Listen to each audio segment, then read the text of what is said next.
Hey guys, what's going on? It's Tyson here, and today I've got another video for you. So I think this is about 11 or 12 days in a row, so I'm doing pretty good for myself. I hope you guys are keeping updated. I hope you guys are following me on Instagram and all those other types of things. Anyways, so today's video is all about recovery and why it's important, okay? So yesterday I talked about the importance of sleep, and today I wanted to focus more on the recovery side of things. So I know you said, sleep's one important thing, but it's also what your recovery days are like. And we all need recovery days. You can't go Monday to Sunday, week after week, month after month, year after year, thinking that you're always going to be 16 or 17 again, just being able to train, pumping it hard every time. And you go, oh, well, I used to be able to do it. And that's the thing, our bodies change. Our bodies can't adapt to it anymore as much. And frankly, you're going to break your body. Like, our body needs fuel, our body needs recovery, our body needs all these things. And if you're just pushing, like, let's just think of it as a car. If you're driving a car along, and let's say you're driving a manual car, you're driving along and you're in first gear. You've just left the lights and you're driving, you're redlining. What's going to happen? You're gonna blow the engine. You're not going to fucking just keep redlining for the whole time until you get to your destination. And that's the same thing as when it comes to fitness and recovery, like from the gym. So let's say every day you're going to do something. Let's say every day you're pushing weights, Monday to Sunday. Red line, all the time. You're just pushing. There's no relaxing, there's no unwinding. And what happens then is you're pushing your body beyond its limits. You're making your body doing things it doesn't want to do, and it's going to break. You could end up with adrenal fatigue, like one of my clients had in the past. You can end up with a sports injury, obviously. You can break something, fracture something. There's just too many things, especially common injuries are going to be shoulders, knees, all those types of things because you're using them so much. So what I want to talk about today, guys, is actually taking the time to recover and what you can do on those recovery days. So depending on what program you're doing, you're hopefully resting at least twice a week. For me, I'm resting 3 days a week. But what does rest actually mean? Rest doesn't just mean sitting on your ass all day, laying down, watching TV, saying, yeah, this is my recovery time. Sometimes it can be. Sometimes you just absolutely need it. You've been lifting really heavy, or you just need that day off just to recover and chill out. But there's other things you guys can do instead of just sitting on your ass, not making proper progress. So if you actually want to use your recovery days smart and do things that are just going to help with your progress in the gym, there's a couple of things that I'm going to show you guys today. Talk about with you guys, sorry. So the first thing is foam rolling, right? So, if you guys don't know what a foam roller is,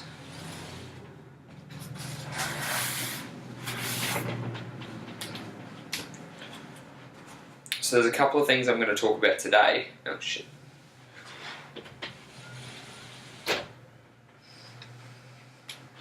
So there's a couple of things I'm going to talk about today that's actually going to benefit you. So the first thing I suggest on your day off is using a foam roller. I'm not sure if you guys have ever seen these before. Most gyms have them now. Usually they're blue and foamy. Sometimes they're black with PVC pipe. And these things are friggin' awesome. They're fun. Like, I would suggest it to anybody. And this doesn't just have to be for recovery. You can use these all the time. So what a foam roller actually does is it helps with the muscle, like with stretching your muscles. So instead of doing just normal static stretching, what I suggest is using a foam roller instead. Spend the time that you do at the gym. So let's say you had a 15-minute to an hour session at the gym. Spend 30 minutes doing some stretching, and that's too long. Spend about 10 to 15 minutes doing some static stretching, and then spend about 15 to 10 minutes using a foam roller, getting all of your muscles. It's one of the best things you can do. It can really help relax your muscles. It's kind of a self-massage type of thing. You can either go and get a massage too, but if you want a little bit of cheaper option, you can pick these up for I think about $20, pretty cheap online, or you can just go to your local sporting goods store. Good as gold, guys. I couldn't recommend something more than just using a foam roller. I use it every day. Usually I'll do it after a workout to make sure I'm recovered from it. It helps lengthen my muscles because I don't static stretch. And on my off days, I'll use it just to really get out all those knots in case I've got anything nice and tight. So that's the first thing you guys can use. Really simple, really easy. The second thing you guys can use is a lacrosse or tennis ball. I'm not sure where mine is at the moment. It's actually lost it somewhere.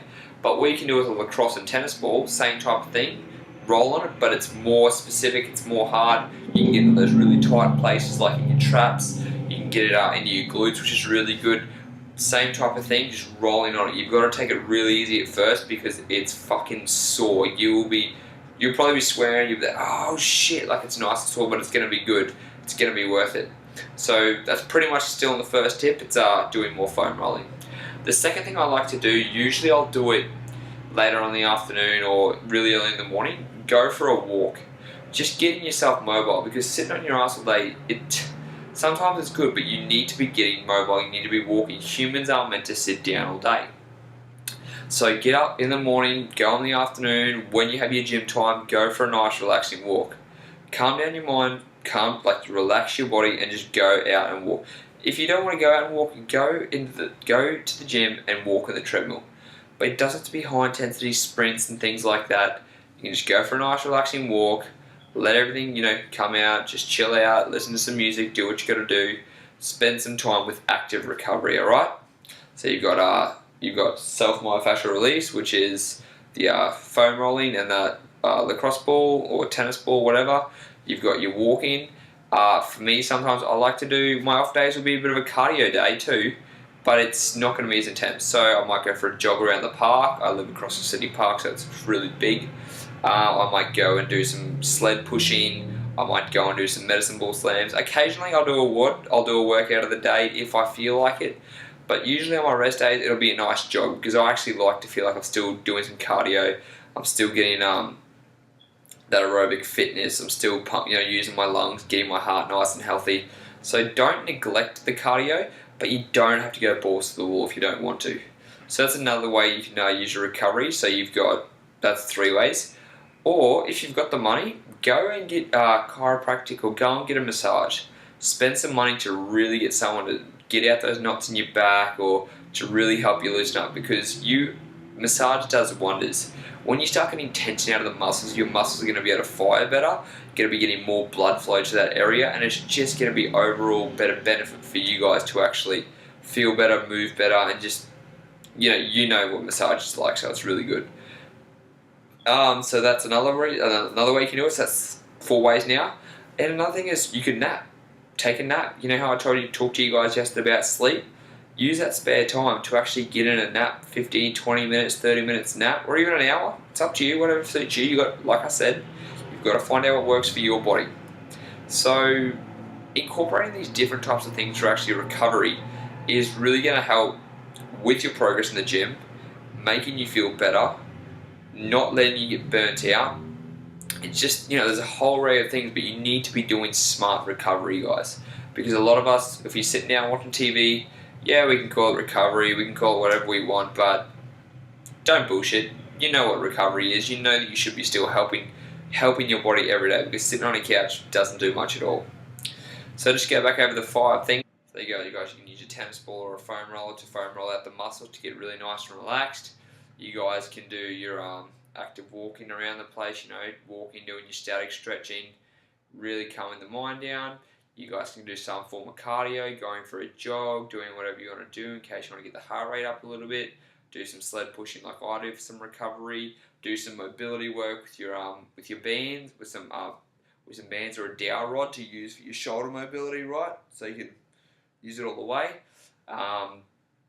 You guys can incorporate your nap if you want, and otherwise, if you want, sit on your ass, but at the end of the day, guys, do something that's going to help your body move.